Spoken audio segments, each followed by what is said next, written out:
কি হয়েছে তোমার? কাঁদতেছো কেন? গালের রং কিসের? কেউ কিছু বলছে তোমাকে? কেউ টাচ করছে?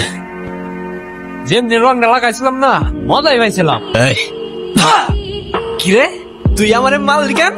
তুই কি আমার ব্যাচমেট না আমার খালাতো ভাই? তুই করে বলার রাইট কে দিছে তোরে? তুই কিন্তু ওর গায়ে হাত তুললা, কাজটা ঠিক করলি না ঈশান। ঈশান না, ঈশান ভাই। রেসপেক্ট দিয়ে কথা বল, নাইলে ওরে হসপিটালে নেওয়ার আগে তোরে দাফন করতে হবে। স্পোর্টস ক্লাবের প্রেসিডেন্ট দেখে যা খুশি তাই করবি ভাবলে ব্যাপারটা ভুল হবে। তুষার ভাই জানলে আপনার খবর আছে। তোর তুষার ভাই, হ্যান ভাই, ত্যান ভাই সবাই রে গিয়া বল ঈশান ক্যাম্পাসেই আছে। কারোর সাহস থাকলে এসে চুলটা ছিঁড়া দেখাক। আমি তো ভয় পেয়ে গেছিলাম বুঝলি। তারপর কি হয়েছে আপু বল না। তারপর সিনিয়র ভাইটা এসে সবাইকে ছাড়ছে, আর যে ছেলেটার রং মাখাইছে না ওইটার মাথায় এমন একটা মারছে না, ওইটার মাথায় ফেটে গেছে। আচ্ছা ওই সিনিয়র ভাইয়াটার নাম কি? কোন ভাইটার? আরে ওই ভাইয়াটা। ঈশান। কেন?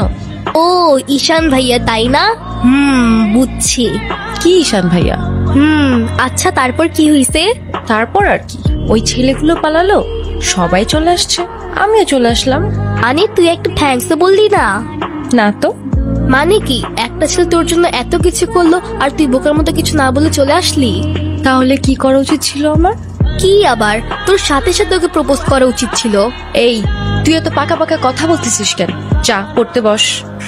শুধু পাকা পাকা কথা। আচ্ছা ক্যাম্পাসে আসার পর থেকেই দেখলাম ওই সিনিয়র ভাইটার নাম, উনি কি কোনো পলিটিক্যাল রিলেটেড নাকি? কে? ঈশান ভাইয়া? হ্যাঁ ঈশান।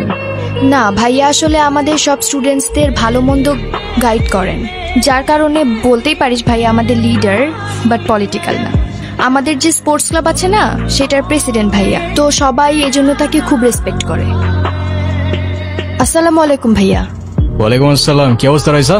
ক্লাস সব ঠিকঠাক চলতেছে তো? হ্যাঁ ভাইয়া সব চলছে ঠিকঠাক।